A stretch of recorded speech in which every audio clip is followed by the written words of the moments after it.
काफी अच्छा कंसेप्ट है, थोड़ा अच्छे से सुनना। मल्टीनोमियल आने के लिए पहले तुम्हें कोफिशिएंट्स निकालना आने चाहिए थोड़े से। बाइनोमियल में जो हमने पढ़े थे कोफिशिएंट्स निकालना याद है? थोड़ा सा उसको रिवाइज कर देता हूं। ऐसा का मान होता 2 plus 3x to the power 15। इसमें अगर मान लो मुझे कोफिशिएंट ऑफ x की पावर 4 चाहिए होता था,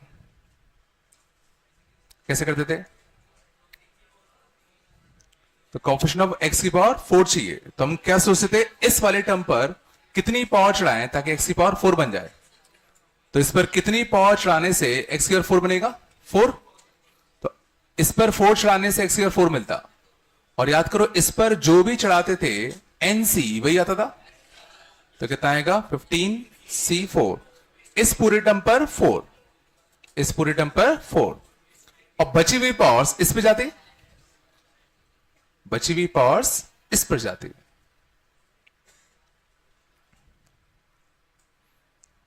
याद है? पक्का याद है? x की पावर 12 का क्वेश्चन बताओ। x की पावर 12 के लिए x की पावर 12 है, इस पे 12 चढ़ाते और इस पे 12 चढ़ाओगे तो कितना रहेगा? 15c12। 3 पे कितना? 12 और 2 पे कितना? 3।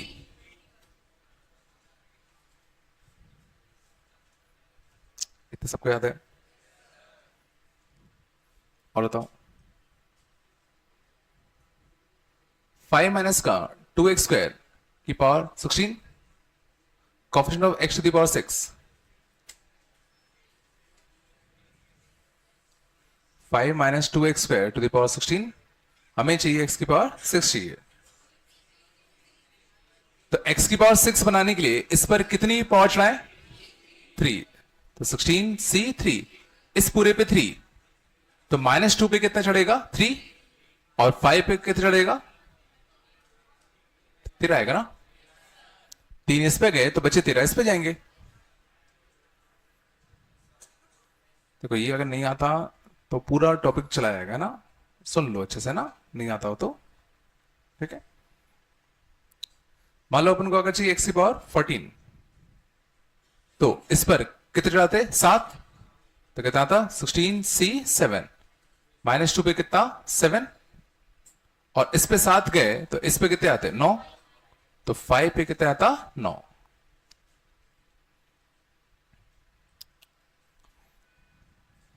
इनमें कोई दिक्कत नहीं? ये भी आ गया भाई, बनना नहीं बन रहा? चलो इसका बताओ 2 प्लस 3x पे 15, 1 माइनस का 5x स्क्वायर पे कितना? 7। मालूम है चाहिए होता कोफिशिएंट ऑफ x की पावर 4। क्या करते थे? कैसे बनाते थे? कैसे कैसे बनाएंगे?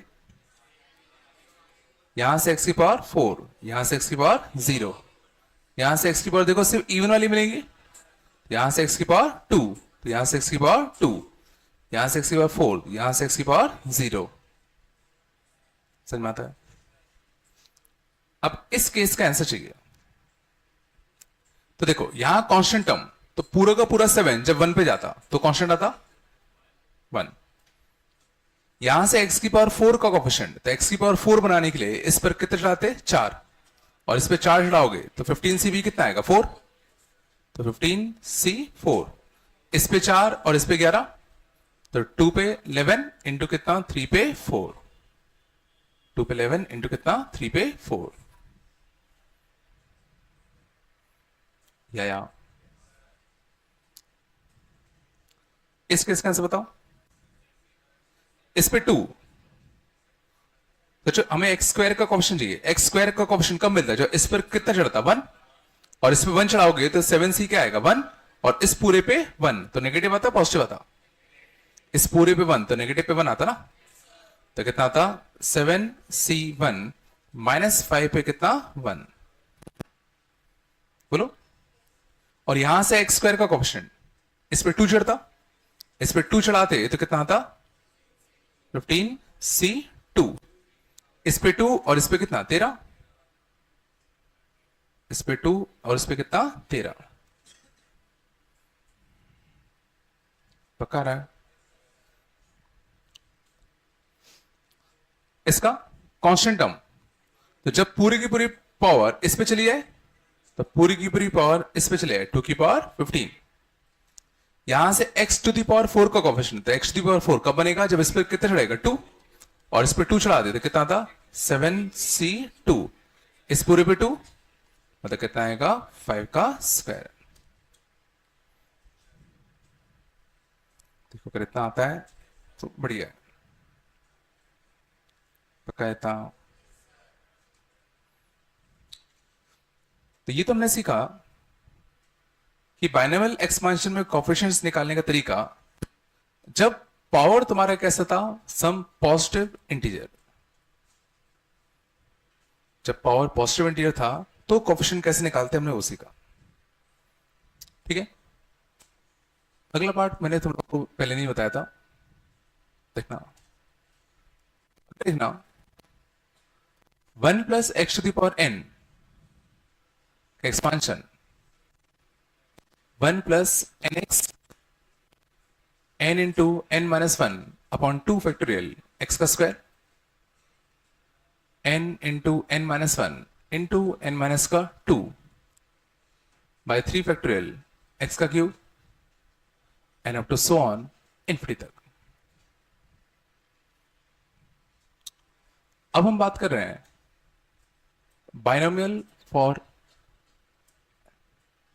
Binomial expansion for any index.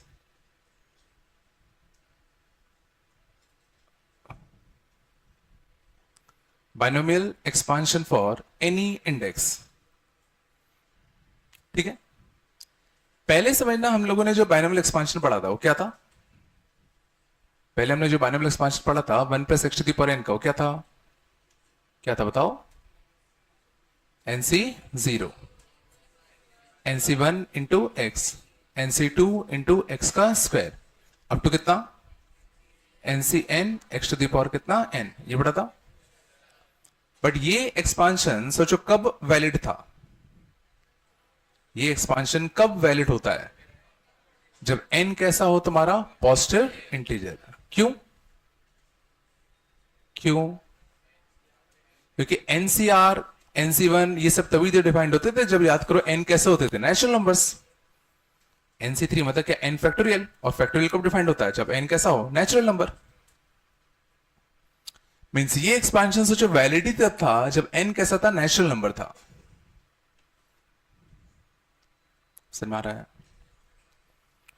अब हम बात करना चाहते हैं कि अगर मान लो पावर में नेचुरल नंबर ना हो, पावर में नेचुरल नंबर ना हो तो क्या एक्सपांशन होगा, तो उस केस में समझना ये एक्सपांशन काम करता है,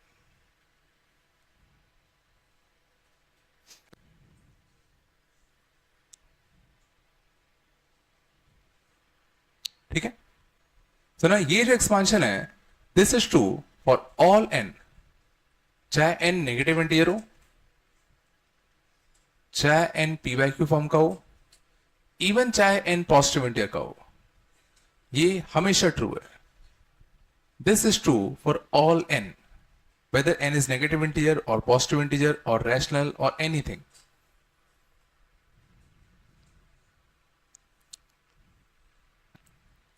और वो समझना इसी का एक सब केस है, इसी का एक सब केस ये है, समझ गए ना।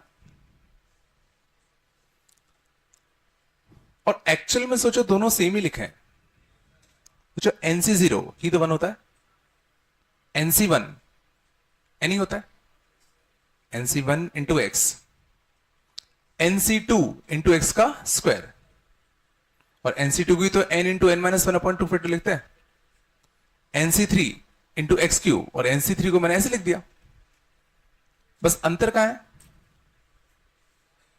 अंतर यह है कि हमने इसको NC2 की जगह पर कुछ ऐसे लिखा, क्योंकि NC2 तो सोचो तभी डिफाइंड होगा ना जब n नेचुरल नंबर होगा, बट ये चीज तो हमेशा डिफाइंड है।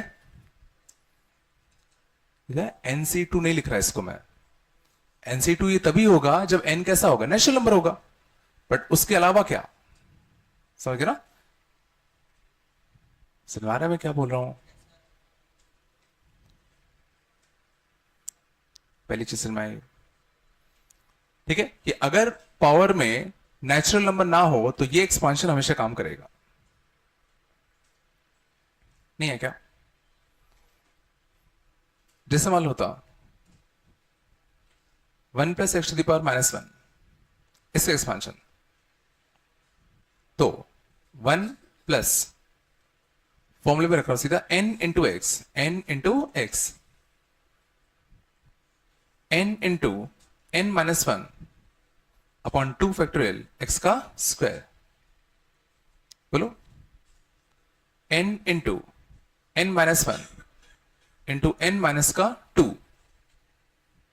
अपॉन 3 फैक्टोरियल x का क्यूब। तो देखना कितना बनेगा, ये कितना बनेगा 1 माइनस एक्स, माइनस माइनस कैसा हो जाएगा प्लस, 2 इंटू 1 2 फैक्टोरियल करता, देखो 2 इंटू 1 2 फैक्टोरियल करता, माइनस माइनस माइनस 3 माइनस 3, ये क्या गया माइनस भी जाएगा ना, n-1 n-2, तो 3 2 1 कितना 3 फैक्टोरियल कटता, तो शायद पैटर्न समझ में आ रहा है, n-1 n-2 upon 3 factorial x का क्यूब।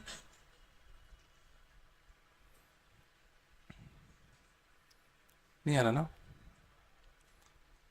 अब क्वेश्चन उठता है कि कहां तक जाएगा, ये कहां तक जाएगा,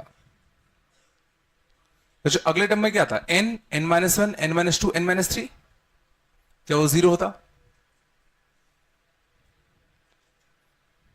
चलो पहले या तो समझ में आया, ये जो एक्सपांशन है this is true for any index, थोड़ा बताया, अब समझो, ठीक है, ये थोड़ा बहुत समझ में आया मैंने कैसे लिखा, अभी हम बात करते हैं, थोड़ा सा इसमें सोचने की कोशिश करना, अगर n पॉजिटिव इंटीजर है, मान लो अगर n कैसा है तुम्हारा एक पॉजिटिव इंटीजर है, लेट्स सपोज 5 होता, लेट्स सपोज कितना होता 5, तो यहां क्या हो रहा है, एक में आया n n-1, अगले में कहां तक आएगा n n-1 n-2, अगले में कितना आएगा n n-1 n-2 n-3, अगले में n-4, अगले में n-5, और तुमने n कितना लिया था, n कितना लिया था 5, तो सोचो n-5 जब तुम करते तो वो कैसे बन जाता 0, और अगले में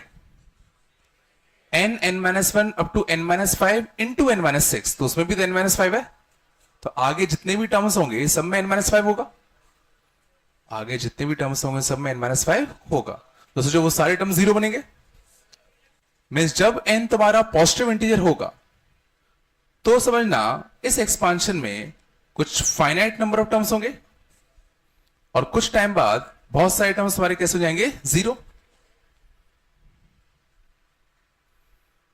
और सही बात है n अगर पॉजिटिव इंटीजर है तो वही वाला केस तो हो गया, और अगर वाला केस है 1 + x⁵ तो उसमें टोटल नंबर ऑफ टर्म्स कितना हो देते हैं n+1, टोटल टर्म्स अपने याद है ना,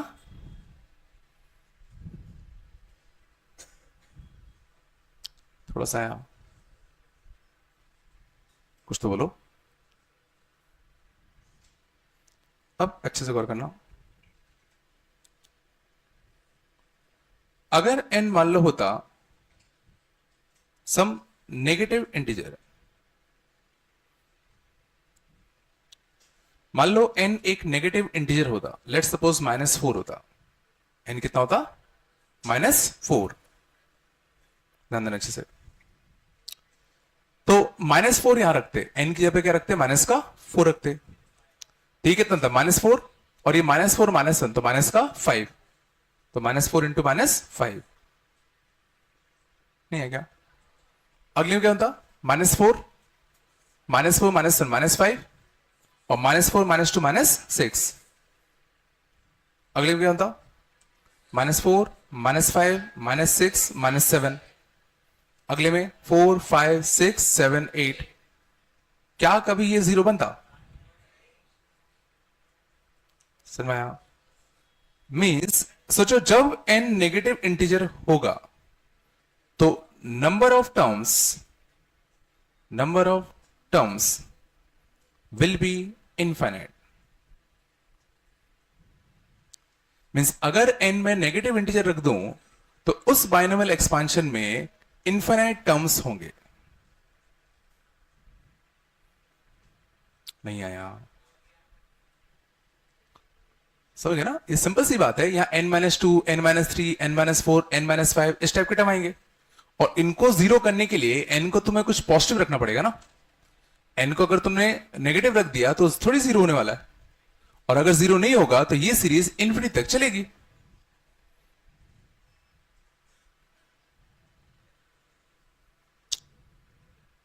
नहीं आया? अगर n कुछ फ्रैक्शनल होता तो, अगर n कुछ p बाई क्यू फॉर्म का होता तो बताओ ये एक्सपांशन कहां तक चलता? कुछ फाइनाइट चलता कि इनफिनाइट चलता? अगर n कुछ p बाई क्यू फॉर्म का रैशनल नंबर है तो ये सीरीज फाइनाइट तक चलती है कि इनफिनाइट तक?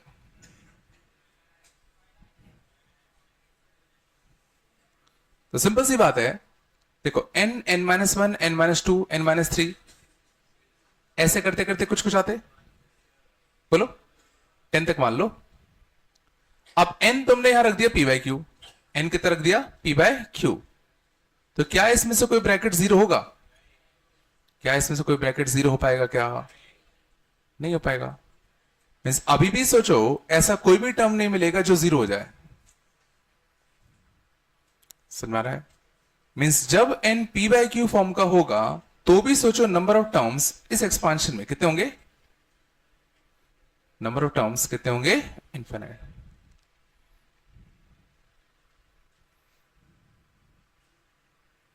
इससे क्या समझ में आया कि बाइनोमियल एक्सपांशन में फाइनाइट टर्म्स सिर्फ एक केस में आते हैं। फाइनाइट टर्म्स सिर्फ और सिर्फ एक केस में आते हैं, जब n कैसा हो? Positive integer. उसके अलावा अगर n अगर नेगेटिव इंटीजर है या कुछ फ्रैक्शनल है तो हमेशा जो नंबर ऑफ टर्म्स तुम्हारे आएंगे वो कैसे आएंगे? इनफाइनाइट आएंगे।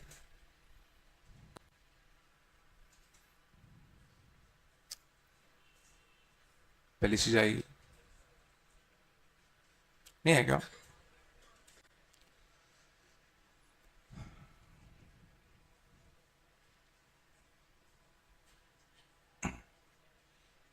चला गया? थोड़ा सा आया?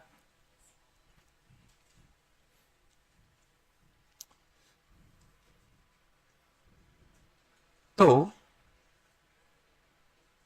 बात कम करो। मान लो अगर मैं इसका एक्सपांशन करूं, अगर मैं इसका एक्सपांशन करता तो एक्सपांशन कैसे करेंगे? फॉर्मूला क्या है? 1 प्लस n इंटू एक्स, और यहां x का काम कौन कर रहा है? 2x। अगला n into n-1 upon 2 factorial x का स्क्वायर, x का स्क्वायर। अगले क्या बनता? n-1 n-2 upon 3 factorial x का क्यूब, और इसके एक्सपांशन में कितने टर्म्स आएंगे? कुछ इनफिनिट टर्म्स आएंगे, क्योंकि देखो ये उल्टी तरफ चल रहा है। -2, -3, -4, अगले में -2, -3, -4, -5, फिर -6, फिर -7, कभी जीरो होगा ही नहीं।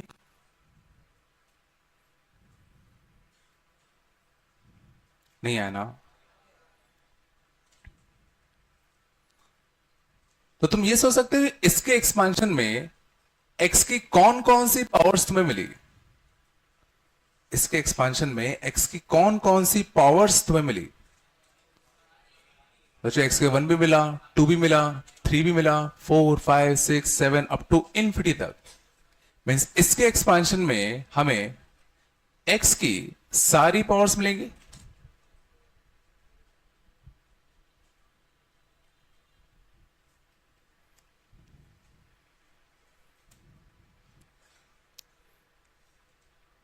थोड़ा बताया, लग तो नहीं रहा है।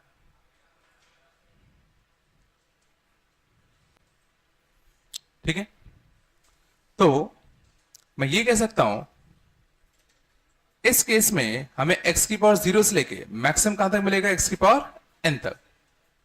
बट इन दोनों केसेस में हमें x की सारी पावर्स मिलेंगी, हमें x की सारी पावर्स मिलती है।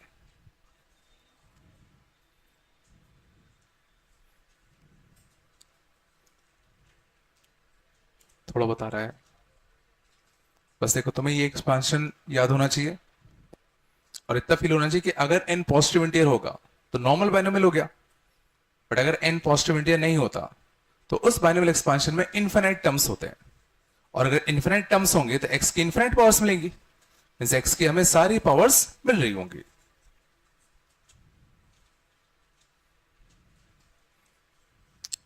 थोड़ा सा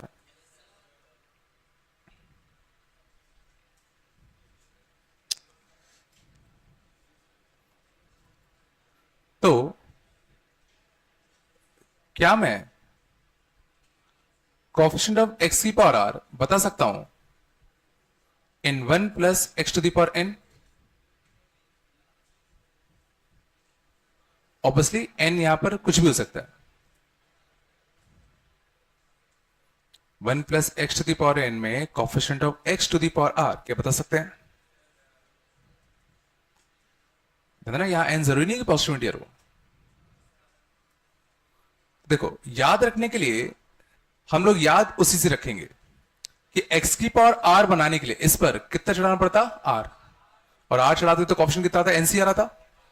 बट उसको एनसीआर लिखने की बजाय, उसको हम लोग एनसीआर लिखने की बजाय n, n-1, n-2 up to n-r plus 1 upon n-r का फैक्टोरियल। तो जो होगा तो वही ना, ये लिखा इनडायरेक्टली nc1 ही तो है, ये nc2, एक्स स्क्वायर का ऑप्शन nc2, एक्स क्यूब का nc3, बट nc3 को ओपन करके लिख दिया बस। तो x की पावर r का भी क्या होता है, ncr, बट उसको ncr ना लिख के उसको हमने ओपन करके लिख दिया। नीचे r फिट लगेगा ना, r फिट लगेगा सर, n-r वाला तो कट गया ना।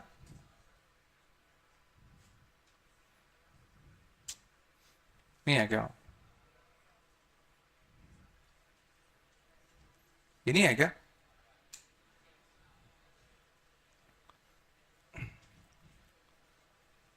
मतलब अगर मान लो पूछा होता फाइंड कोएफिशिएंट ऑफ x की power 4 in 1 minus 2x to the power minus 1/3, find coefficient of x to the power 4 in this, तो कैसे करते? तो x की पावर 4 का कोएफिशिएंट, उसके लिए इस पे 4 चढ़ाते, और 4 चढ़ाते तो कितना आता, nc4, nc4 आता। अब nc4 को बस हमें कैसे लिख देना है, n, n-1, n-2, n-3 upon कितना, 4 फैक्टोरियल, और इस टर्म पर कितने चढ़ता, 4, इस पर कितने चढ़ता, 4, तो -2x पर कितना चढ़ता, 4।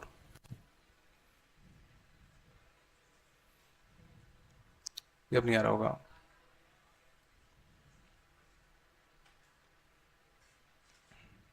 समझ गए ना, है तो nc4 ही ना, बस n की जगह पे क्या रख दिया, -1/3 रख दिया। तो n, n-1, n-2, n-3 upon 4 factorial, ये तो nc4 होता। क्या हो गया, ये नहीं आ रहा क्या?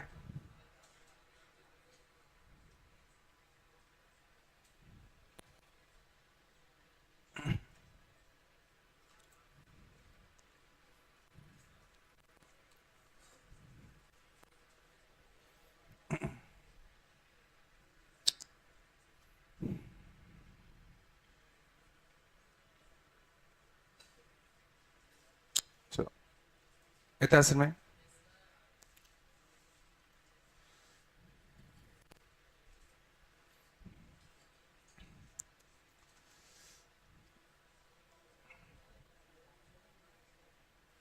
इसको हटा दो क्या ऊपर वाले को।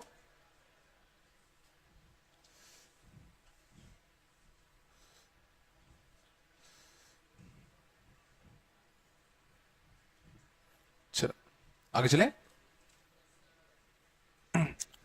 इतने असल में यहां तक आया नहीं आया। तो अब शांत जाओ, ठीक है। अगली ना 1 minus x to the power minus n, where n is a positive integer। n positive integer है, ये ओवरऑल एक नेगेटिव इंटीजर है। 1 minus x to the power minus n है, n पॉजिटिव इंटीजर है, बट ये एज अ होल कैसा है, negative integer. इसका एक्सपांशन लेके बताओ क्या होगा। 1 प्लस n, और यहां x का काम कौन कर रहा है, माइनस एक्स। बोलो n minus 1 upon 2 factorial x का square, n minus 1 n minus 2 upon 3 factorial x का क्यूब, अप टू कहां तक, इन्फिनिटी तक। बात कम करो, ठीक ना, कितना नेगा 1 प्लस का n x, negative negative common ले लो, नेगेटिव नेगेटिव कैसा होता, पॉजिटिव। कितना होता, n plus 1 upon 2 factorial x का स्क्वायर। बताओ ये टर्म पॉजिटिव आता कि नेगेटिव आता, नेगेटिव नेगेटिव नेगेटिव, और एक नेगेटिव यहां से भी तो आता, तो 4 नेगेटिव मतलब पॉजिटिव।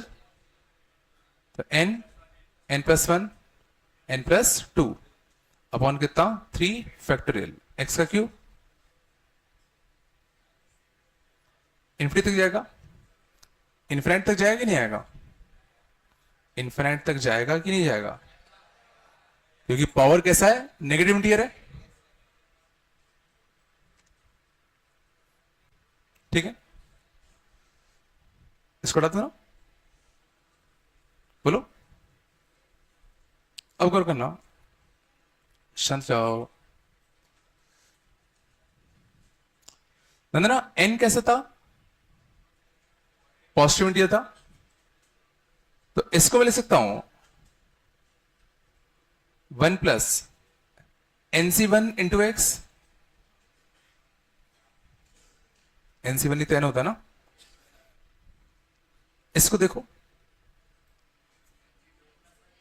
n प्लस 1c2,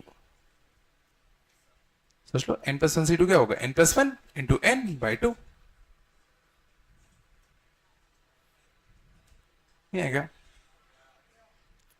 इसको क्या लिखूं, n प्लस 2c3 एक्स का क्यूब, तो शायद सिनेमा का अगला क्या आएगा, n प्लस 3c4।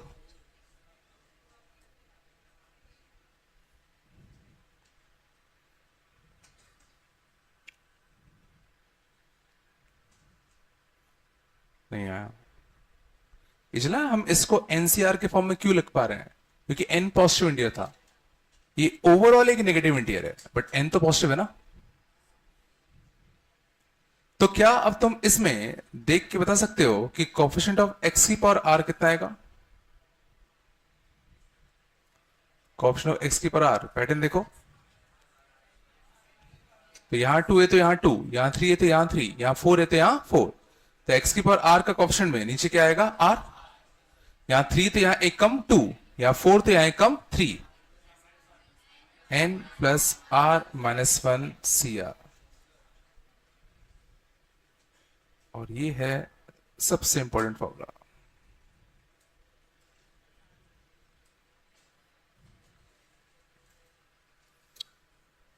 इसमें क्या किया, ये हमने सीखा कोफिशिएंट ऑफ एक्स की power r in 1 minus x to the power minus n. 1 minus x पे माइनस एन की अगर सीरीज है तो इसमें एक्स की पावर आर का कोफिशिएंट सीधा इससे मिलेगा n plus r minus one C r.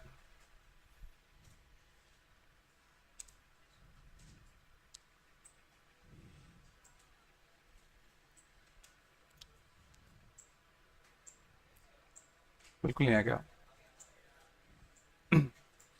ये समझो ये हुआ क्या। अभी तक समझना, तुम लोगों को सिर्फ जब पॉजिटिव पावर्स होती थी इसमें किसी भी एक्स का कोफिशिएंट निकालना आता था। अभी तक यही तो आता था ना। अब हम बात कर रहे हैं कि अब अगर कोई भी बाइनोमियल एक्सपांशन है जिसमें नेगेटिव इंटीग्रल पावर है, नेगेटिव इंटीग्रल पावर है, तो इसमें भी अब हम किसी भी एक्स की पावर आर का कोफिशिएंट निकाल सकते हैं। अगर वन बाइनोमियल की पावर क्या है, नेगेटिव इंटीग्रल पावर है। समझ में आ रहा है कह रहा है। अब एग्जांपल देखते हैं थोड़ा सा है।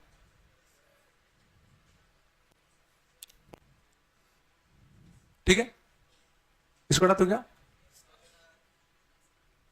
बट समझना ये सिर्फ तभी काम करेगा जब n ये एक नेगेटिव इंटीजर हो, फ्रैक्शन में काम नहीं करेगा, क्योंकि फ्रैक्शन में n फिर पी बाय क्यू फॉर्म का था, तो n से थोड़ी काम करता। ठीक है,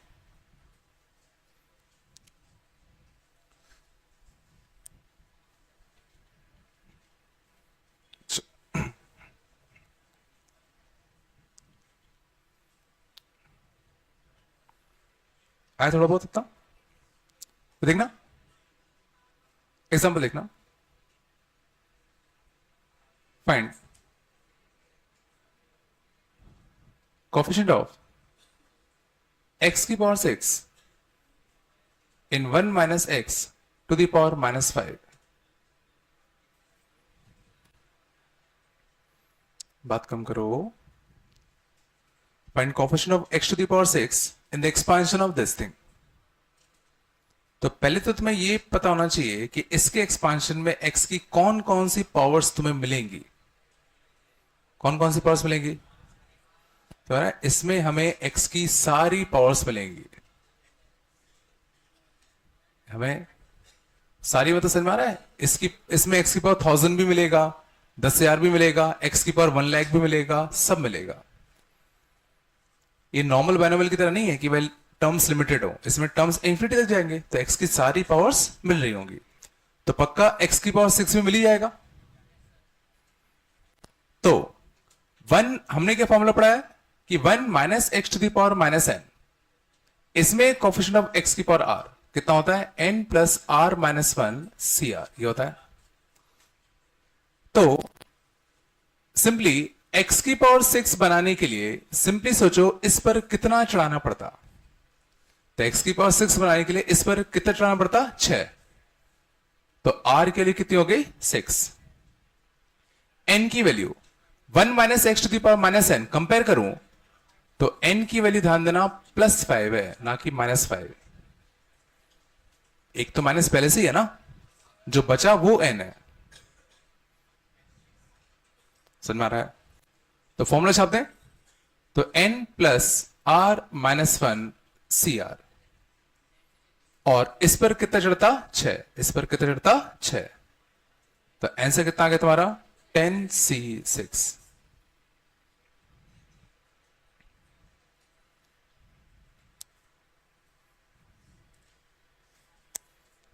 ये नहीं आ रहा ना,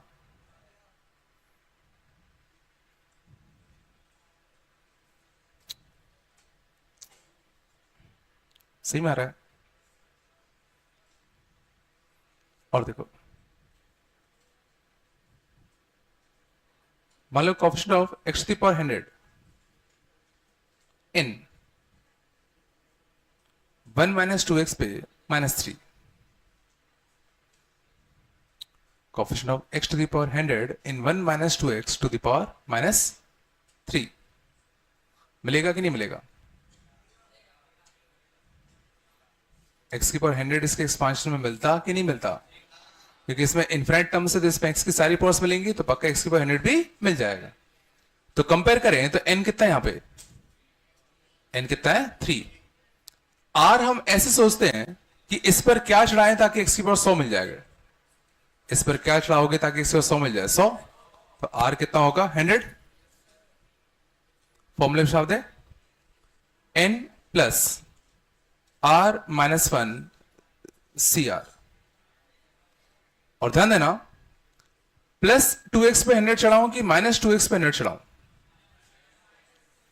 प्लस 2x पे 100 चढ़ाएं कि माइनस 2x पे? तो समझो, अपने फॉर्मूले में बाय डिफॉल्ट यहां पे क्या था? माइनस। अपने फॉर्मूले में बाय डिफॉल्ट माइनस है ना, तो माइनस के अलावा जो बच रहा है वही तो x की तरह काम करेगा। पिछला अपने फॉर्मूले में बाय डिफॉल्ट क्या था? माइनस। उसके अलावा जो है वही x है, तो कितना आएगा? 2x पे क्या आएगा? 100। अंदना प्लस 2x पे। बात अलग है, फर्क नहीं पड़ना कि पावर 100 है, पर समझ में आया? बाय डिफॉल्ट फॉर्मूले में माइनस के अलावा जो दिख रहा है वो x है, तो माइनस के अलावा जो दिख रहा है वो x है, तो इस पूरी की पावर 100। ये नॉर्मल बाइनोमियल नहीं है, समझ में आ रहा है ना? वो नॉर्मल बाइनोमियल में होता था कि हम इसको x मानते थे। नॉर्मल बाइनोमियल में हम लोगों ने जो एक्सपांशन पढ़ा था वो 1 plus x to the power n का पढ़ा था, तो उसमें प्लस के बाद जो बचता था उसको x मानते थे। दोनों में अंतर समझ में आ रहा है मैं क्या बोल रहा हूं? नहीं आया ना? तो कितना निकल के आएगा? 102 C100 या 102 C2 इंटू 2 की पावर 100।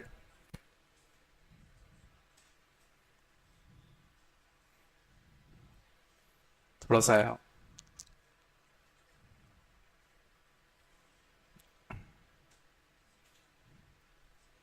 कौन सा ये हटा दो क्या ऊपर वाला?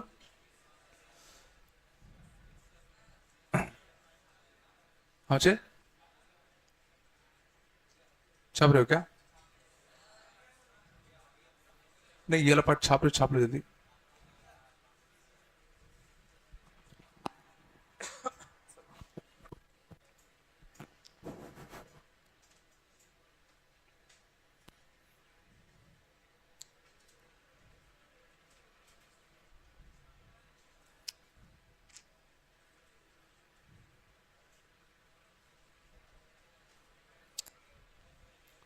बस बात नहीं करो,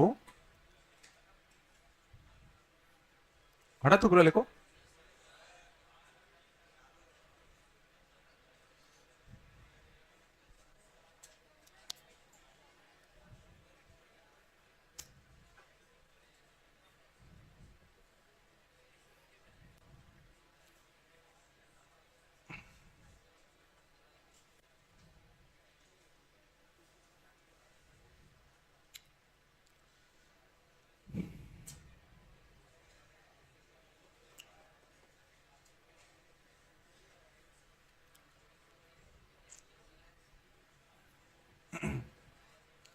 चलो बस बात नहीं करो।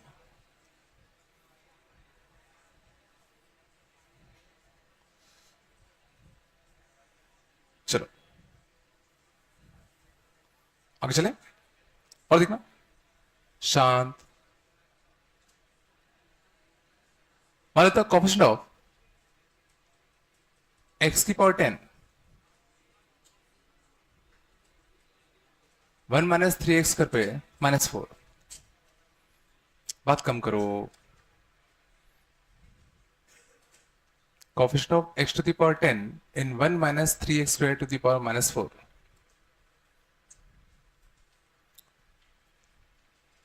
तो बताओ यहां n कितना होगा? n तो 4 ही होगा। r कितना होगा? r से 5 होगा। इस पर कितना चढ़ाएं ताकि 10 x की पावर 10 आ जाए? 5। तो फॉर्मूला चिपका दें, तो n plus r minus 1 C r plus 3x² पे 5 कि माइनस 3x² पे 5?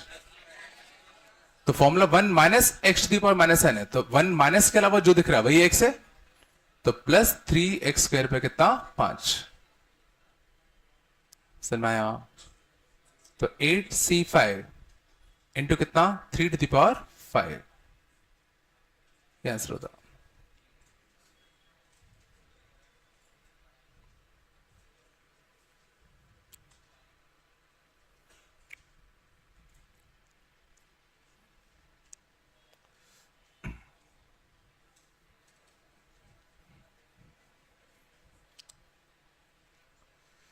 ठीक है, कुछ तो बोल दो। Coefficient of x to the power 7, बस बाद में 2 plus 3x minus 3, find coefficient of x to the power 7 in 2 plus 3x पे माइनस 3।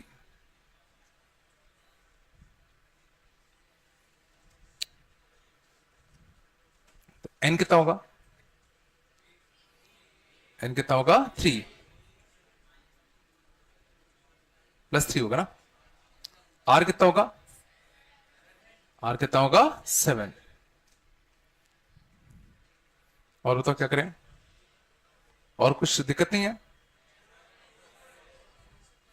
वापस से हमने फॉर्मूला किसका पढ़ा है हमेशा रखना, यहां 1 होना चाहिए, यहां माइनस ऑफ समथिंग की पावर नेगेटिव इंटीजर, क्या यहां पे 1 है?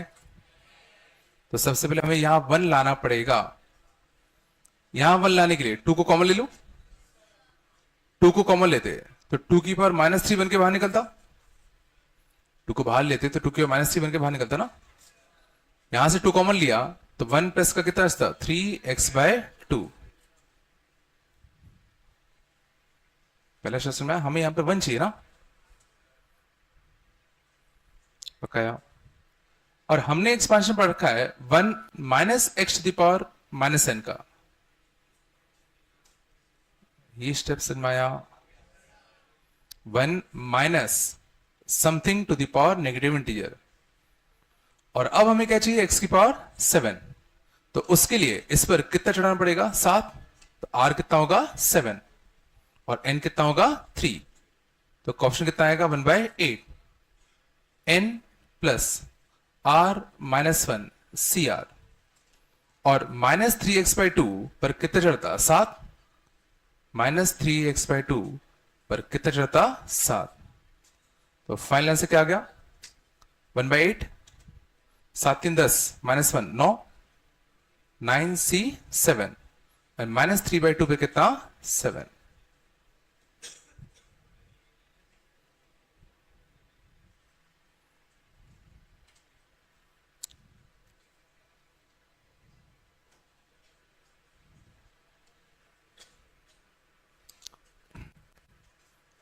पता नहीं आ रहा, नहीं आ रहा।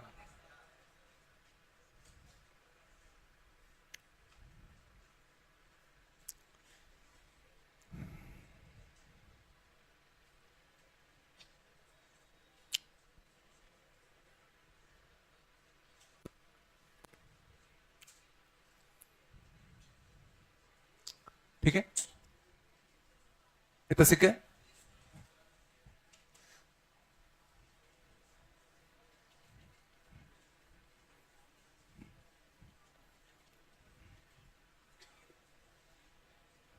चलो यहां तक भी आ गया।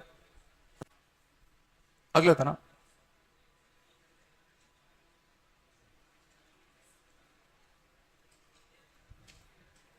in the expansion of 1 plus x to the power 12, 1 minus x to the power minus 4, find coefficient of x की पावर 4। बात कम करो,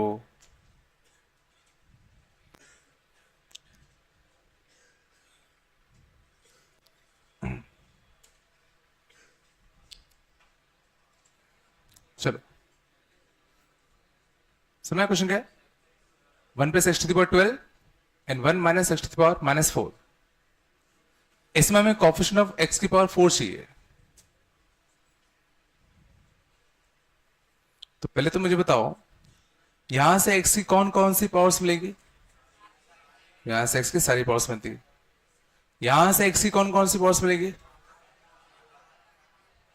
सर ये नॉर्मल वाला बाइनोमियल है, ये नॉर्मल वाला बाइनोमियल है। तो इसमें एक्स की पावर 0 से लेकर कहां तक मिलेगा? एक्स की पावर 12 तक। और इसमें एक्स की सारी पावर्स मिलेंगी। हमें मिला के कितना चाहिए? एक्स की पावर 4। क्या करेंगे? केस बनेंगे। तो केस बनते तो केस क्या क्या बनते? यहां से लो 0, यहां से कितना? 4, यहां से 1, यहां से 3, यहां से 2, यहां से 2, यहां से 3, यहां से 1, यहां से 4, यहां से 0। पहले इतना समझ में आया? पक्का? चलो यहां से एक्स की पावर 0 मतलब कांस्टेंट टर्म। कांस्टेंट टर्म कब मिलता है? जब पूरी की पूरी 12 पावर इस पे चढ़ती, मतलब कितना था? 1। बताओ यहां से एक्स की पावर 4 का कोएफिशिएंट कैसे निकालते? यहां से एक्स की पावर 4 का कोएफिशिएंट, तो उसके लिए आर के लिए कितनी होती? 4। एक्स की पावर 4 बनाने के लिए इस पे 4 चढ़ाते, तो आर कितना होता? 4। और एन भी कितना है? 4। तो n plus r minus 1 C r.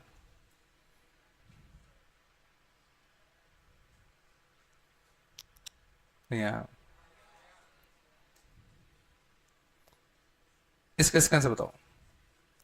यहां से एक्स की पावर 3 चाहिए, तो एक्स की पावर 3 कब मिलता है? जो इस पे कितने चढ़ाते? 3। और इस पे 3 चढ़ाओगे तो आर कितना हो जाएगा? 3। तो n plus r minus 1 C r, उसका मल्टीप्लाई यहां पर एक्स की पावर 1 के कोएफिशिएंट के साथ। अब यहां पर एक्स की पावर 1 का कोएफिशिएंट कैसे निकालते? तो एक्स की पावर 1 निकालने के लिए इस पर कितने चढ़ाते? 1। और जब इस पे 1 चढ़ाओगे तो कितना आएगा? 12c1। इसे हमारा ये नॉर्मल बाइनोमियल है। तो एक्स की पावर 1 कब मिलता है? जब इस पर 1 चढ़ाओगे। और इस पे जो भी पावर चढ़ाते थे एनसी याद करो वही आता था।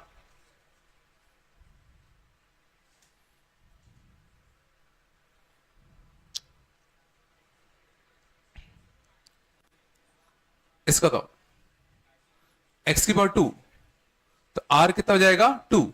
इस पर 2 चढ़ाना पड़ेगा ना, R2। तो n plus r minus 1 C r. यहां से एक्स की पावर 2 का कोएफिशिएंट, यहां से एक्स की पावर 2 कब मिलता है? जब इस पर 2 चढ़ाओगे। और इस पर 2 चढ़ाओगे तो कितना आएगा? 12c2।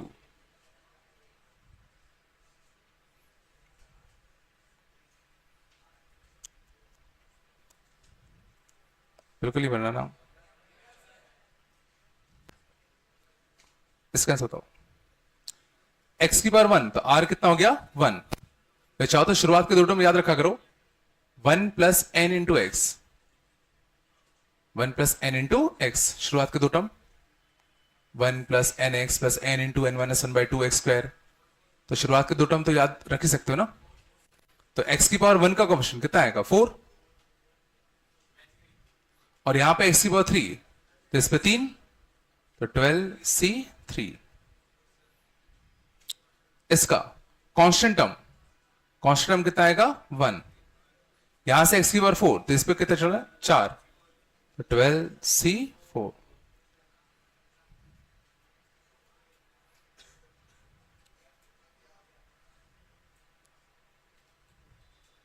बन रहा है नहीं बन रहा है?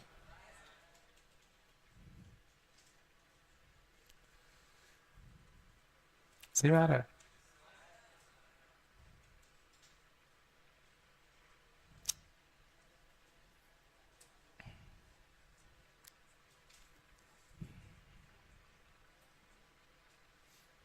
चलो आगे चलें, थोड़ा कठिन करते हैं। हटा दो ना, हटा दिया मैंने। चलो शांत जाओ।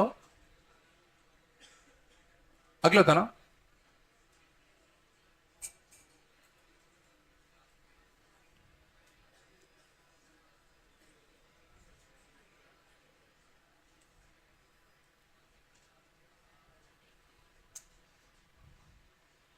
ठीक है, option of x to the power 15।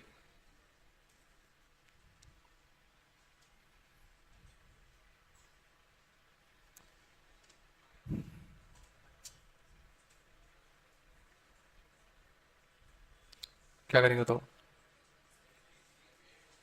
Cases, तो पहले तो यहां से एक्स की कौन कौन सी पावर्स मिलेगी, 6 के मल्टीपल, तो 0, 6, 12 और मैक्सिमम 18। यहां से 0 लोगे तो यहां से क्या लेना पड़ेगा, एक्स की पावर 15, इसलिए यहां से एक्स की सारी पावर्स मिल सकती है, यहां कोई दिक्कत नहीं है। यहां से 6 लेते तो यहां से कितना लेना पड़ता, 9। यहां से 12 लेते तो यहां से कितना लेना पड़ता, 3। ठीक है, अब हर केस का आंसर लिखते हैं।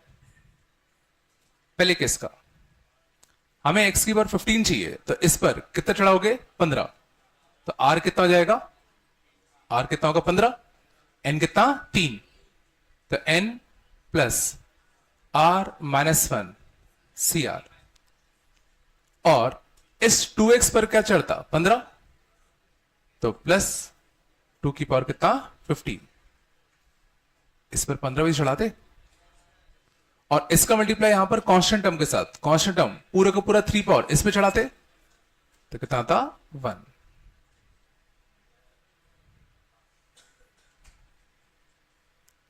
ये 1 है ना, पीछे क्यों देख रहे हो यार, पीछे क्या है ऐसा, ऐसा क्या है ऐसा कि तुम रोक नहीं पा रहे अपने आप को, हाँ क्या, मैं बात इधर चल रही तुम उधर जवाब क्यों दे रहे हो, हाँ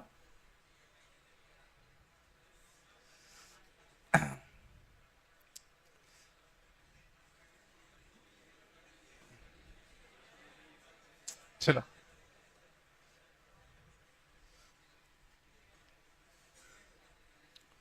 शांत,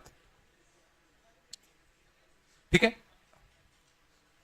आगे बताना, यहां से x की पावर 9, तो इस पे r कितना होता 9, तो n plus r -1 C r, और इस पूरे में 9 छोड़ता तो कितना आता 2 टू द पावर 9, उसका मल्टीप्लाई यहां पर चाहिए x की पावर 6 का कोफिशिएंट, तो यहां पर x की पावर 6 का बनता, जब इस पर कितना चढ़ता 1, और इस पे 1 चढ़ेगा तो 3c1, और इस पूरे पे 1 चढ़ता, तो प्लस का 3 आता, माइनस का 3 आता, माइनस का 3 आता, पिछला 3c1 और इस पे 1, तो माइनस का 3 आएगा ना,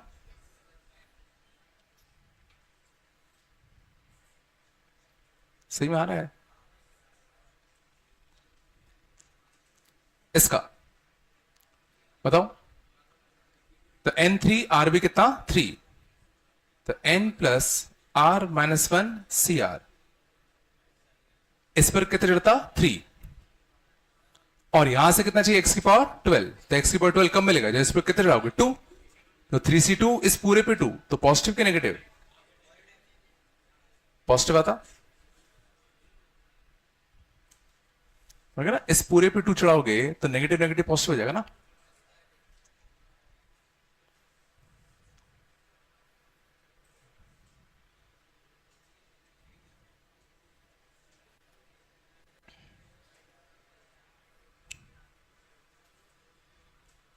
ये भाई ये सब आया नहीं आया, ठीक है, तो अब हम लोग अगर कोई बाइनोमियल मिल जाए जिसमें नेगेटिव इंटीग्रल पावर हो, तो उसमें भी x की पावर कुछ भी अगर दे दिया जाए तो उसका कोएफिशिएंट हम निकाल सकते हैं,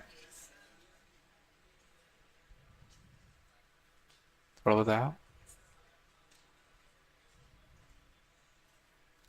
चलो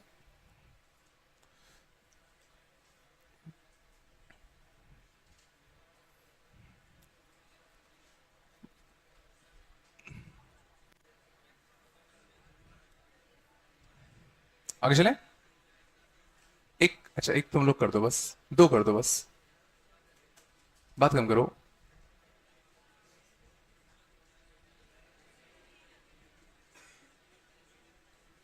इसमें निकालना है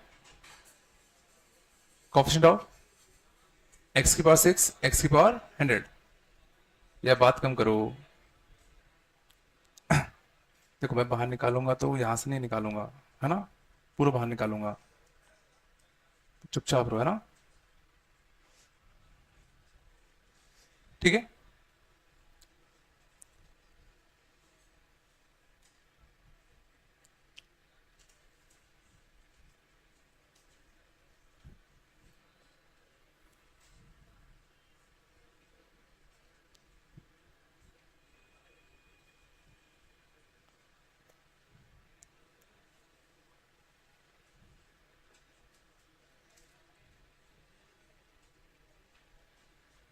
दो क्वेश्चन कर दो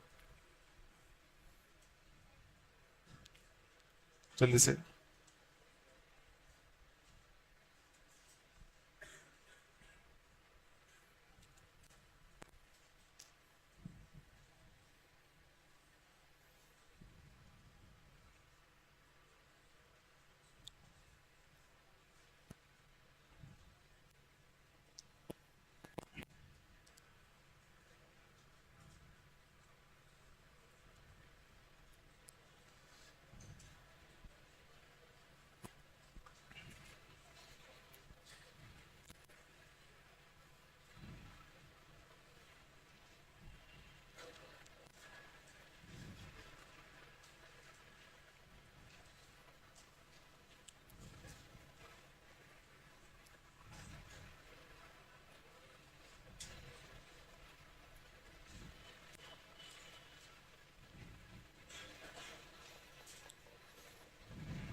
हो रहे नहीं हो रहे?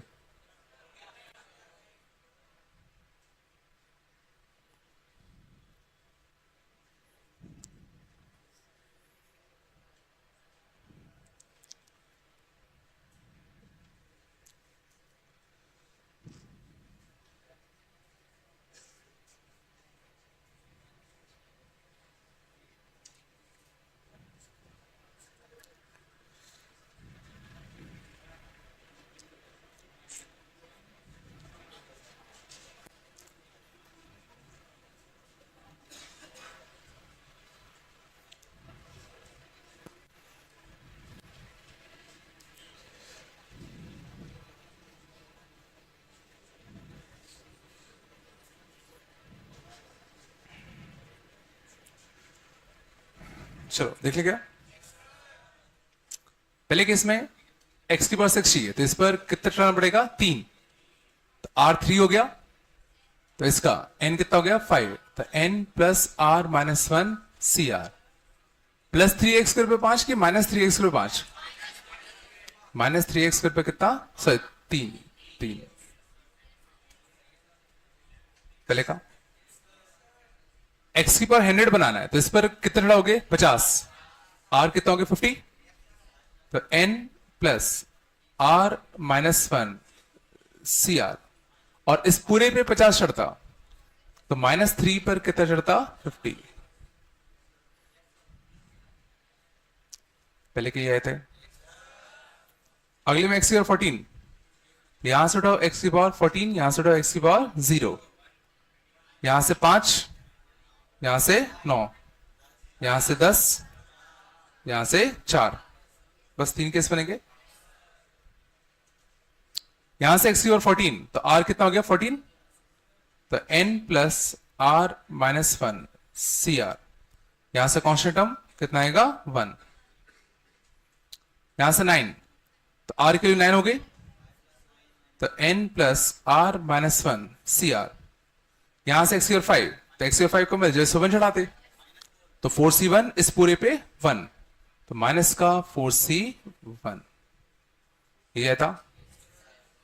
इसमें इस पे चार्ज लाते तो कितना आता, n प्लस r -1 CR, इस पे 2 चढ़ाते तो कितना आता, 4C2। बोलो आया से कितना, चलो ऑप्शन निकालना गया, अच्छी बात है।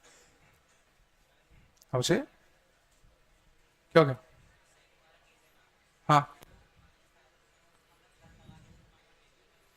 हाँ एक ही बात है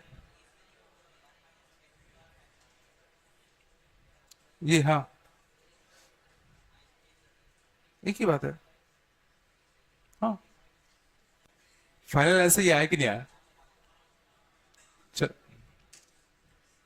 अब लिखते हैं बस। अब थोड़ा आते हैं मल्टीनोमियल पे।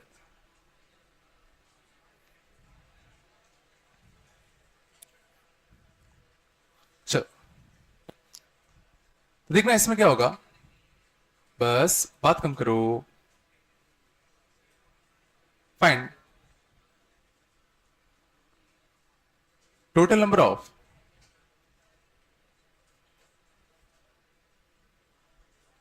non-negative integral solutions of x, y, z। बात नहीं,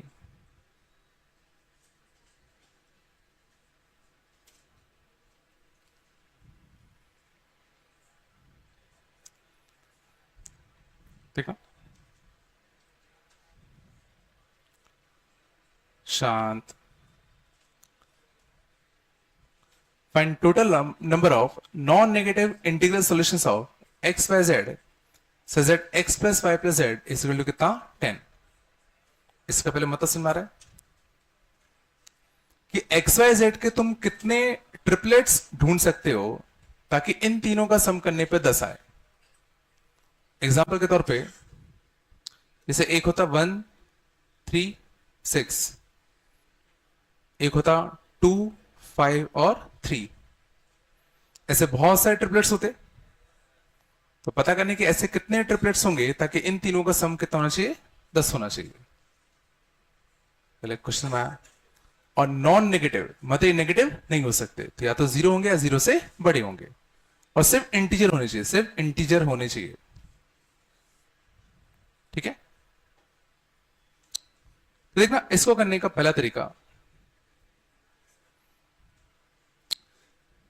ठीक है, एक वेरिएबल की वैल्यू फिक्स कर दो। लेट सपोज z मान लो होता 0, लेट z भी इक्वल टू 0। मान लो अगर z 0 होता तो x प्लस वाई को मिलकर कितना वैल्यू लेना पड़ता, 10। अब x प्लस वाई को 10 होने के कितने तरीके हैं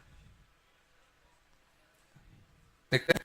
तो 0 हो जाए, ये 10, ये 1, ये 9, ये 2, ये 8, ये 10, ये 0। तो x प्लस वाई को मिलकर 10 होने के कितने तरीके, 11। मतलब जब z 0 होगा, जब z कैसा होगा 0, तो x और y के 11 पेयर्स मिलेंगे। इसलिए सॉल्यूशन कैसे आ गया? 0 10 0 1 9 0 2 8 0 3 7 0, तो 11 सॉल्यूशन यहां से मिल गए। बट ये तब की बात थी जब z कैसा था? 0 था। सिमिलरली अब z के लिए 1 छाप दे। अगर z 1 होगा तो x प्लस वाई मिलकर क्या होना चाहिए? x प्लस वाई कितना मिलकर होना चाहिए? 9। अब x plus y equal to 9, ये कितने सॉल्यूशन होंगे? देख लेते हैं। इसको 0, इसको 9, इसको 1, इसको 8, इसको 2, इसको 7, इसको 9, इसको कितना 0, तो 1 से लेके 9, 9 तो ये है और एक ये, तो कितने सॉल्यूशन आ गए इसके? 10।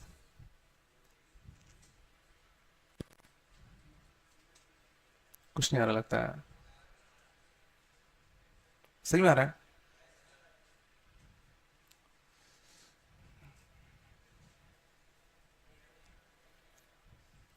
चल, अगर Z 2 होता तो x plus y equal to कितना होता? 8। तो 0 8 1 7 से लेके कितना 8 0, कितने सोल्यूशन आते? 9। तो शायद पैटर्न दिख गया हो। ऐसा करते करते मान लो अगर z 10 होता तो कितने आते? अगर z 10 होते तो x plus y equal to 0 के कितने सोल्यूशन आते? ध्यान देना, एक सोल्यूशन आता। 0 0 भी तो सोल्यूशन ही है। 0 0 10 वो भी तो एक ऑर्डर पेयर होगा।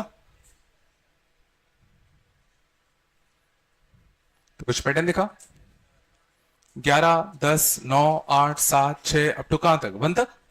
तो टोटल सॉल्यूशंस, टोटल ट्रिपलेट्स 1 से लेके कितना 11 तक का सम, तो n इंटू कितना n प्लस 1 बाई 2, 66 सॉल्यूशंस होते हैं।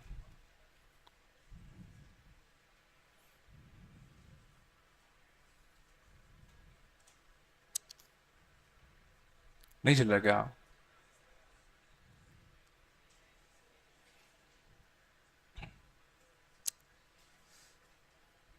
थोड़ा बताया।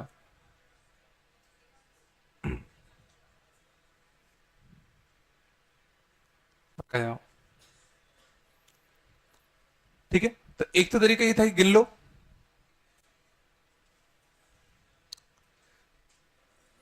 दूसरा तरीका देखने क्या होता है, जो मल्टीनोमियल का सही तरीका होगा।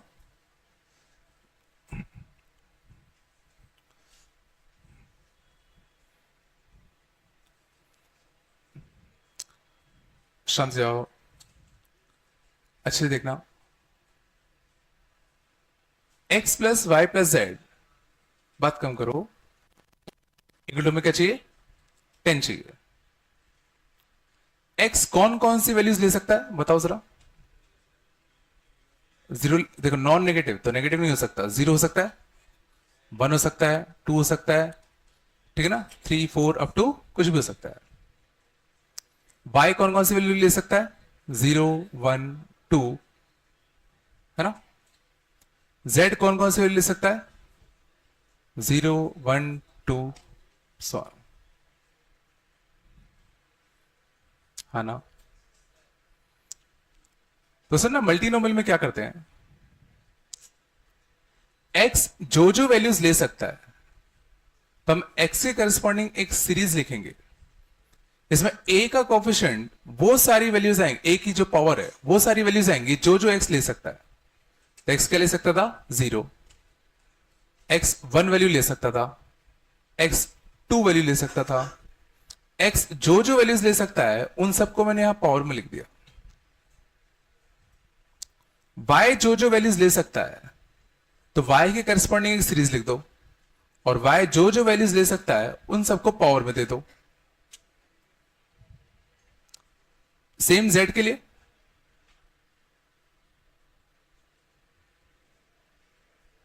ठीक है,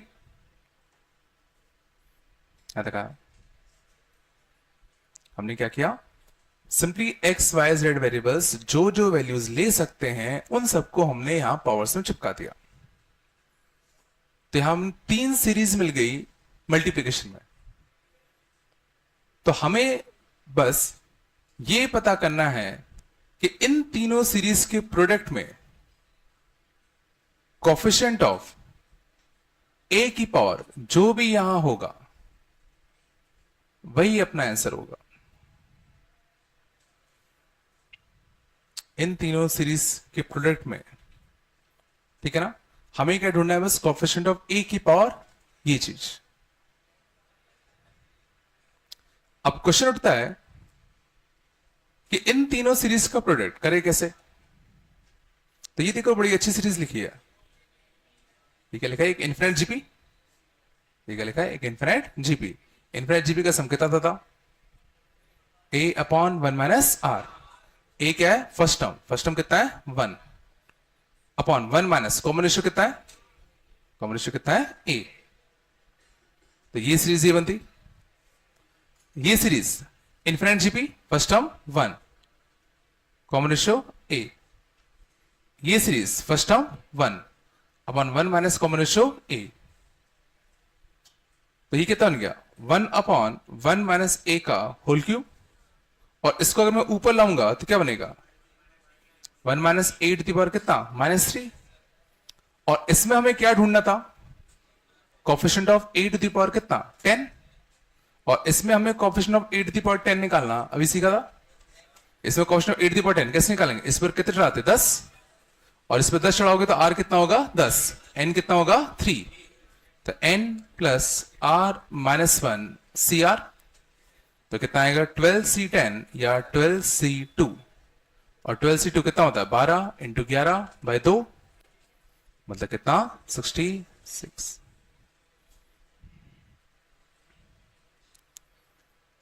थोड़ा समझ में आया? मीन्स इन टाइप के क्वेश्चंस को सॉल्व करने के लिए, सुन लो एक बार, इन टाइप के क्वेश्चंस को सॉल्व करने के लिए मल्टीनोमियल क्या कहता है? हर एक वेरिएबल के करस्पॉन्डिंग एक सीरीज लिख दो। हर एक वेरिएबल के करस्पॉन्डिंग एक सीरीज लिख दो। एंड उनमें n की पावर्स वही जाएंगी जो वैल्यूज ये वेरिएबल ले सकता है। और उनके उन 3 या जितने भी सीरीज बने उनके प्रोडक्ट में तुम्हें क्या ढूंढना है? Coefficient of a to the power this thing.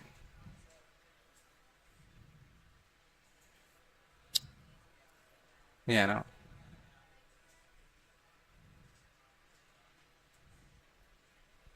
थोड़ा सा आया, लग नहीं रहा बिल्कुल भी आया। थोड़ा सा है, अभी और देखो आ जाएगा। थोड़ा तो आया होगा।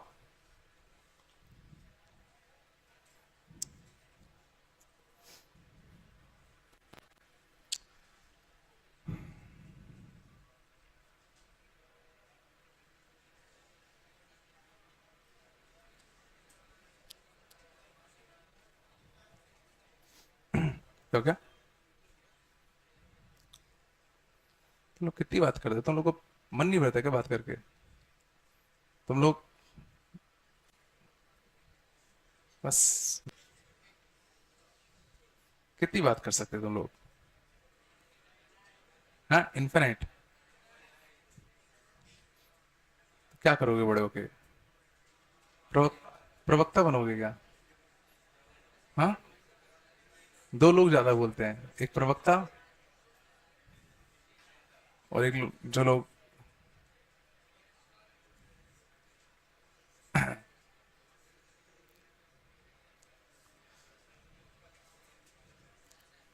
भाई आया नहीं आया। और देखें इसको हटा, तो क्या शांत, इसको हटा रहा हो ना?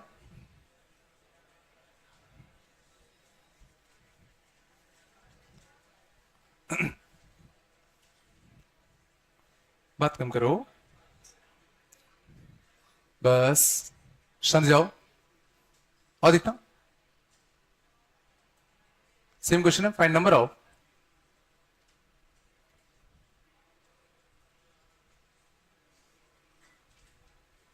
नॉन नेगेटिव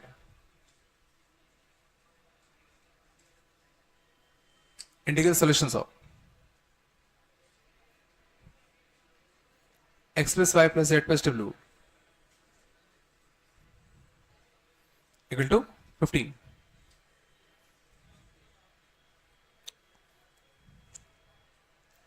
ठीक है, एक्स वाई जेड और डब्ल्यू क्या होने चाहिए? नॉन नेगेटिव और इंटीजर होने चाहिए। बताओ, इस बार सोचो जो मेथड 1 था वो यहां काम नहीं कर पाएगा। तो उसमें हमने क्या किया था, एक वेरिएबल को फिक्स किया था, बाकी के नंबर ऑफ सॉल्यूशन गिन लिए थे। बट यहां से तुमने अगर एक वेरिएबल को फिक्स कर भी दिया तो 3 बचेंगे, पिछली बार 2 बचे थे, तो 2 में तो गिनना आसान होता है।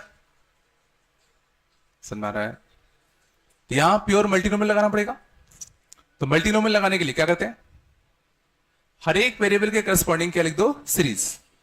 और x चूंकि नॉन नेगेटिव इंटीजर है तो x क्या क्या ले सकता है, 0 1 2 वो सारी वैल्यूज। y भी सोचो 0 1 2 सारी वैल्यूज ले सकता है। सेम सोचो z के साथ, सेम सोचो w के साथ, है ना। एंड इन चारों सीरीज के प्रोडक्ट में हमें क्या ढूंढना है,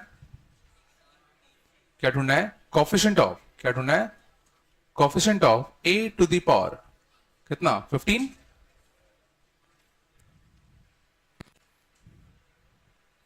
इतना ये सीरीज क्या कोई अच्छी सीरीज है? इनफाइनाइट जीपी, फर्स्ट टर्म कितना 1 अपॉन कितना a upon 1 minus r, same इसका सेम इसका सेम इसका, तो पावर 4 कर दूं। इसको मैं क्या लिख सकता हूं, 1 minus a to the power कितना, -4। और इसमें मैं क्या ढूंढना है, कोफिशिएंट ऑफ a की पावर 15। और 15 के लिए इस पर कितने चढ़ाओगे, 15, r कितना हो गया 15, n कितना हो गया 4, तो n plus r minus 1 C r, तो 18c15 या 18c3।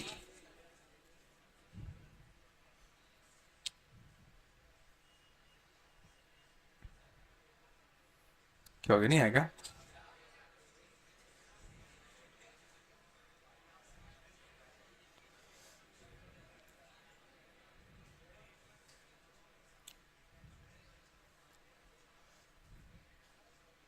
यहाँ तक आया, आगे चले।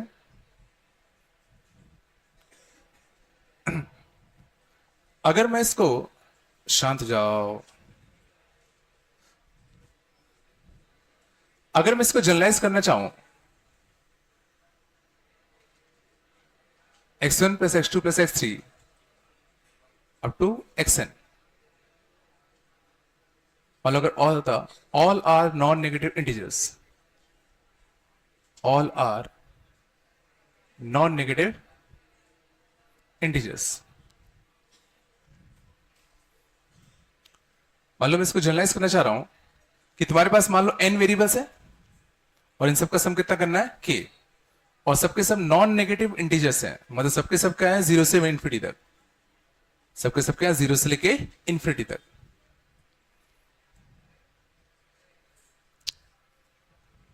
बताओ क्या करते, बताओ। इसके लिए सीरीज लिखते, इसके लिए सीरीज क्या लिखते, इसके लिए सीरीज क्या लिखते, a0 plus a1 plus a2 up to infinity तक। सेम इसके साथ, सेम इसके साथ, सेम सबके साथ। और इस जीपी का सम क्या था, 1 अपॉन 1 माइनस का a की पावर n, और इसको मैं 1 minus a to the power minus लिख सकते हैं। और इसमें क्या ढूंढते, कोफिशिएंट ऑफ a की पावर k, तो उसके लिए r कितना होता, k, और n तो n ही है, तो n plus r minus 1 C r. बोलो, आ रहा है नहीं आ रहा?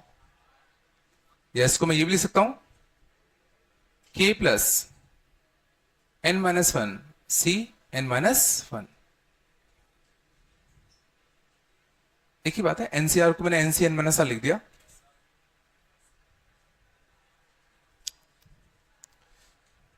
कुछ है क्या? जैसे ना मैं इसको जनरली ऐसे बोलूंगा, ध्यान दो एक बार, कि अगर बहुत सारे वेरिएबल्स हैं और सबके सब जीरो से इन्फिनिटी जीरो से इन्फिनिटी जीरो से इन्फिनिटी है, तो आंसर आएगा दिस प्लस यहां जितने भी वेरिएबल्स हैं उससे एक कम, उससे एक कम। अगर यहां बहुत सारे वेरिएबल्स हैं और सम इक्वल टू कुछ कांस्टेंट है और सबके सब जीरो से इन्फिनिटी है, तो आंसर क्या आएगा? के, यहां जो भी हो, प्लस यहां जितने भी वेरिएबल्स हैं उससे एक कम, सी उससे एक कम। जैसे कि इस केस में देखो, ये सबके सब जीरो से इन्फिनिटी जीरो से इन्फिनिटी जीरो से इन्फिनिटी थे, तो आंसर क्या था? 10 प्लस यहां कितने वेरिएबल्स हैं? 3, 3 से कम 2, तो 10 प्लस 2 C2, भैया 12C2। इस वाले में 15 प्लस 3C3,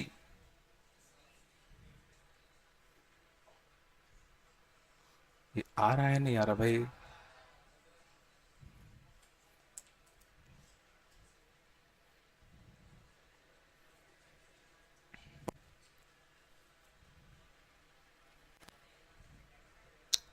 सही में आ रहा है?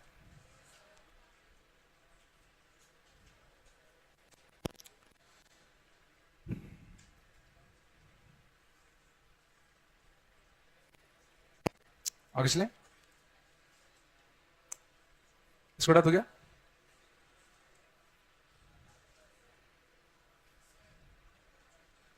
छाप रहे हो क्या? ये वाला पार्ट कह रहा हूं मैं। ये देखो, ये उधर छाप रहा है तब भी इधर मना कर रहा है, तो मना क्यों कर रहे थे यार? सही में यार।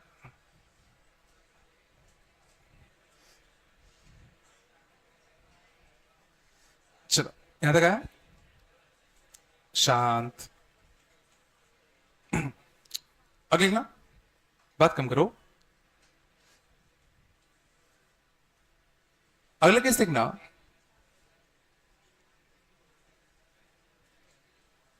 अगर वेरिएबल्स में, बस बात नहीं, मान लो अगर वेरिएबल्स में कुछ लोअर लिमिट आ जाए, ठीक है, जैसे ये 1 या 1 से बड़ा होना चाहिए, ये 2 या 2 से बड़ा, ये 0 या 0 से बड़ा, ये 3 या 3 से बड़ा। शांत जाओ। पिछले केस में क्या था? ये सबके सब कहां से थे? 0 से इन्फिनिटी थे, तो आंसर में डायरेक्टली लिख दिया। बट अगर मान लो सबके सब 0 से इन्फिनिटी ना हो, तो इस केस में समझना ये क्या कह रहा है, इसको ऐसे समझो कि तुम्हारे पास मान लो टोटल 15 चॉकलेट्स थी, 4 बच्चे थे, इन चारों बच्चों में तुम्हें इन 15 चॉकलेट्स को डिस्ट्रीब्यूट करना था, और इसने कहा भाई मुझे कम से कम 1 चाहिए, मुझे कम से कम 2 चॉकलेट तो चाहिए, मुझे कम से कम 3 चॉकलेट तो चाहिए।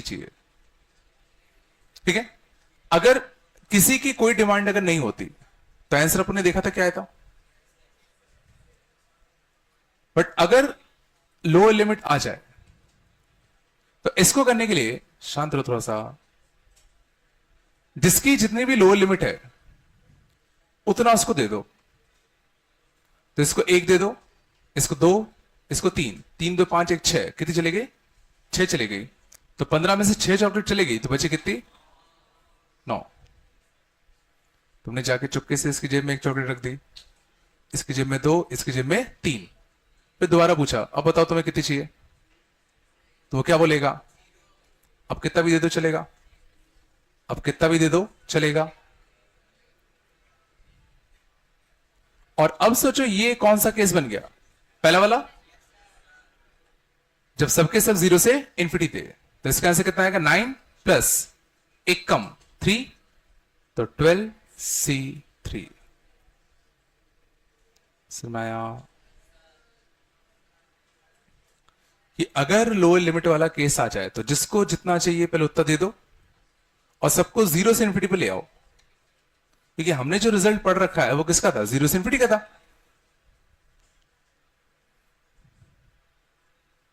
हाँ ना, कुछ तो बोल दो, लग नहीं रहा है।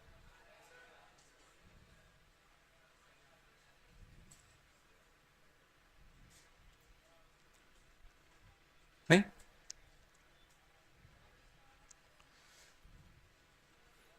चलो इसका आंसर बताओ। x1 plus x2 plus x3 up to x10, क्या मान लो तो 100।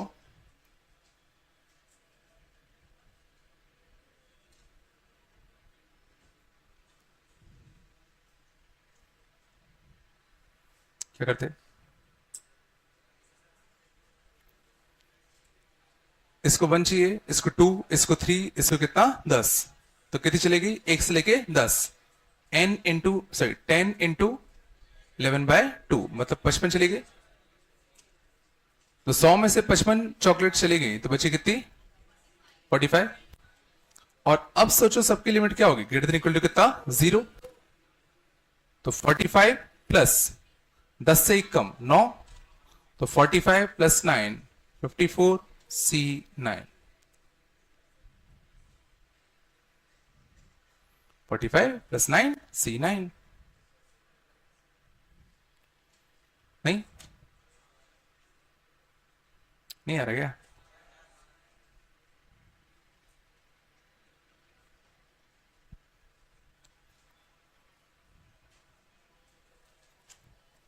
इसको हटा दो ना।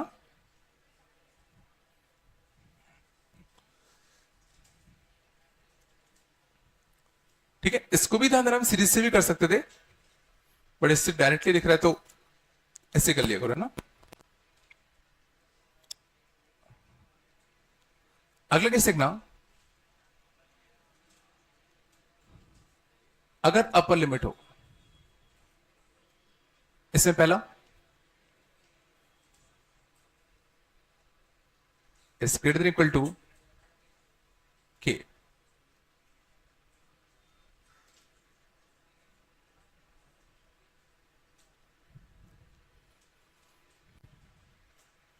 चलो देखना,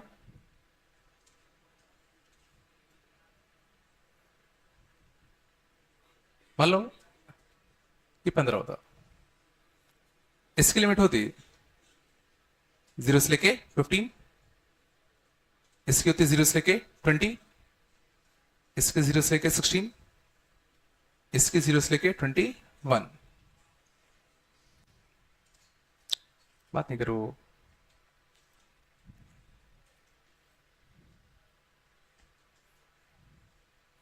ठीक है।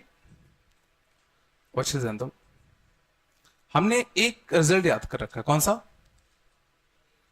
जब सारे के सारे क्या हो, 0 से इंफिनिटी हो, 0 से इंफिनिटी, 0 से इंफिनिटी, 0 से इंफिनिटी, 0 से इंफिनिटी। बट इस केस में 0 से इंफिनिटी नहीं है क्या, नहीं है। अब ध्यान दो, हमें इन सब का सम क्या चाहिए, 15 चाहिए, 15 चाहिए। इसने कहा x सिर्फ 0 से 15 ही जा सकता है, इसने कहा सिर्फ x 0 से 15 ही जा सकता है, इसने कहा y सिर्फ 0 से 20 ही जा सकता है। अब ये बताओ, मान लो अगर मैंने कह दिया कि भाई x को तुम 0 से इंफिनिटी ले लो, मान लो हमने कहा ले लो, तो क्या कभी x की वैल्यू, देखो इसमें 0 से 15 तक तो अलाउड था, बट 15 के आगे वाली वैल्यूज इसने अलाउ नहीं की थी x में। बट क्या ये बताओ, क्या कभी मान लो अगर मैंने x को 0 से इंफिनिटी कर भी दिया, तो क्या कभी x 16 वैल्यू ले सकता है, क्योंकि इन सब का सम मिला के कितना करना है, 15। और अगर x ने 16 ले लिया तो इनको नेगेटिव होना पड़ेगा, बट ये तो नेगेटिव हो ही नहीं सकते। मतलब अगर ये 0 से 15 है, तो अगर मैं इसको 0 से इंफिनिटी लिख भी दूंगा तो सोचो 16, 17, 18, 19 वाली वैल्यूज ये कभी यूज करी गई नहीं। ये y से 0 से 20 जा सकता है, मैंने कहा तुम इसको 0 से इन्फिनिटी ले लो, क्या कभी y 21, 22, 23 वाला वैल्यूज यूज कर पाएगा? क्या कभी यहां पर y के लिए 21 लिख पाओगे क्या? सोचो, 16 को मैं इन्फिनिटी तक एक्सटेंड करता हूं, 17, 18, क्या कभी यूज होता? मींस इन सबको मैं सीधा 0 से इन्फिनिटी एक्सटेंड कर सकता हूं। और ऐसा मैं क्यों कर पाया? क्योंकि इन सब की जो अपर लिमिट वाली वैल्यू है वो या तो इसके बराबर है या तो ये वैल्यू इससे बड़ी है। और ऐसे केसेस में तुम डायरेक्टली उनको इन्फिनिटी तक एक्सटेंड कर सकते हो। और एक बार हमने इसको इन्फिनिटी तक एक्सटेंड कर दिया तो ये पहला वाला केस बन गया। और पहले वाले केस का आंसर हमें डायरेक्टली बताया, कितना आएगा? 18C3।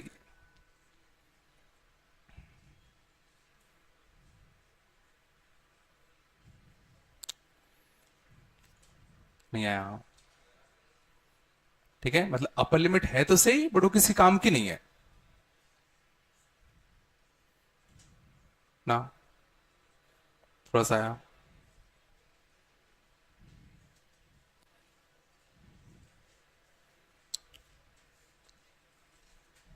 ठीक है, तो सीधा इसमें क्या हो जाएगा? Extend everyone to infinity.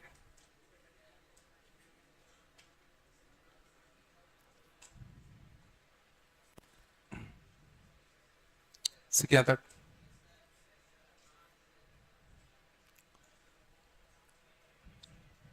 ये छाप लिया ना?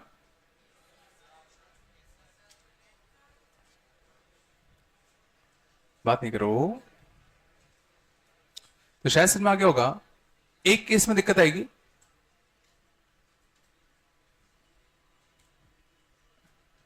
जब अपर लिमिट के से छोटा हो जाए। स्मॉल 20 होता। बात कम करो। 0 से 10, 0 से 10, 0 से 20, 0 से 20।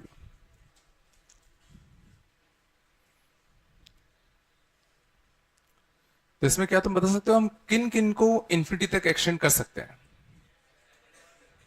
तो जो इसको और इसको मैं इन्फिनिटी तक एक्सटेंड कर सकता हूं, क्योंकि अगर मैं 21 ले भी सोचो, अगर मैंने 21 लिख भी दिया तो उसका कभी यूज तो होना नहीं है। तो सोचो, ये तो एक्सटेंड हो जाएगा कहां से कहां तक? 0 से इन्फिनिटी। ये भी एक्सटेंड हो जाएगा कहां से कहां तक? 0 से लेके इन्फिनिटी। इनका नहीं कर सकता। तो ऐसे सिनारियों में सिर्फ तुम्हें सीरीज बनाकर ही सॉल्व करना पड़ेगा। सीरीज बना के याद है? तो x के लिए करस्पॉन्डिंग सीरीज क्या लिखते? x जो जो वैल्यूज ले सकता है, 8 0, 8 1, 8 2, अप टू कहां तक? a⁻10 तक। सेम y के साथ z के लिए जो सीरीज बनती वो सोचो इन्फिनिटी तक बनती। सेम w के साथ। समझ गए? इस जीपी का सम कैसे लिखते हैं? जीपी का sum first term 1, common ratio a, number of terms 11 upon कितना? a-1, इसका स्क्वायर। ये क्या है? Infinite GP, a upon 1 minus का r।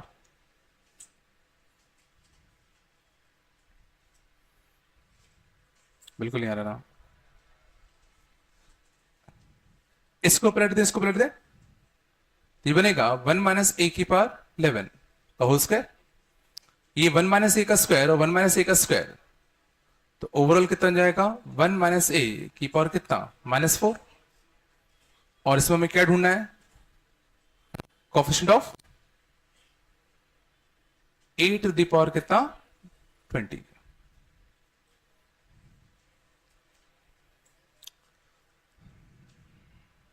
नहीं आया?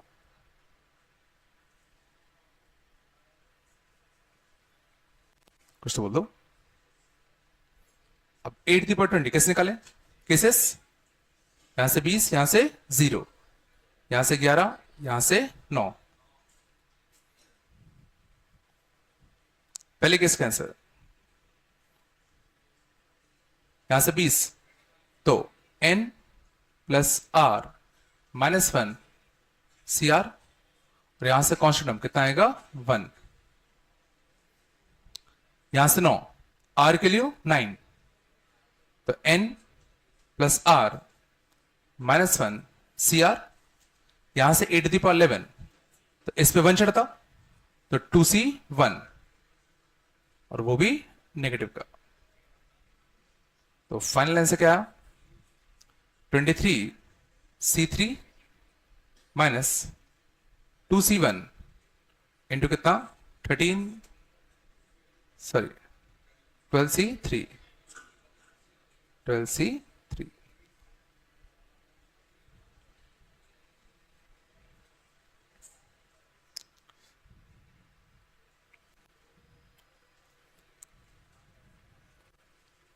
लग नहीं रहा है कुछ, तो वो तो वक्त बताएगा आया कि नहीं आया। मेरे से झूठ बोल लोगे, सबसे झूठ बोल लोगे, टाइम से कैसे बोलोगे?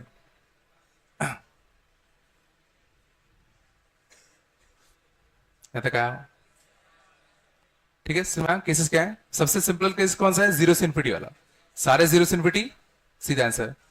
अगला केस, अगर लो लिमिट है तो सबको जितना चाहिए उतना दे दो, फिर सबको 0 से इन्फिनिटी पे ले आओ, ऐसा लिख दो।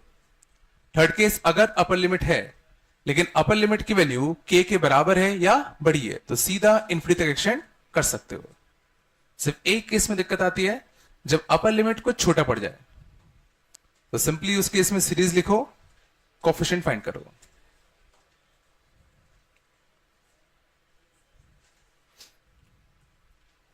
सी कितना? इसको हटा दो क्या? इसको, ठीक है, कुछ क्वेश्चन दे रहा हूं, घर से करके ले आना।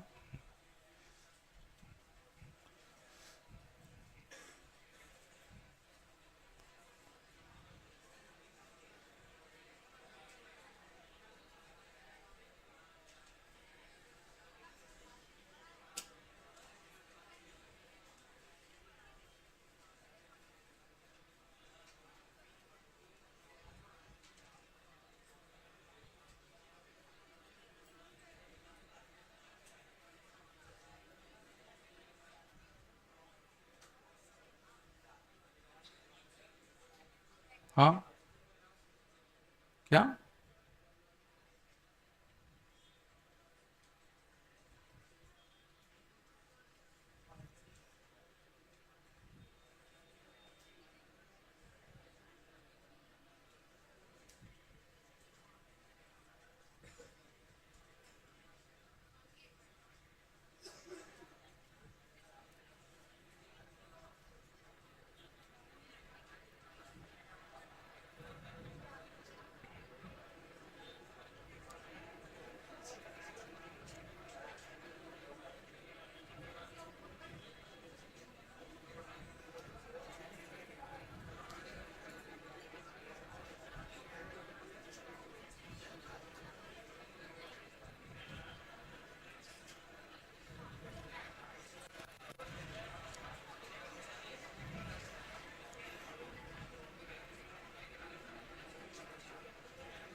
शांत जाओ।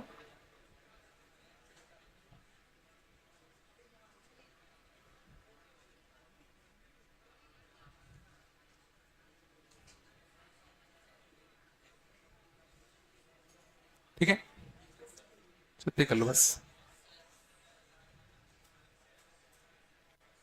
ठीक है, कल देखते हैं आगे अपन इसका।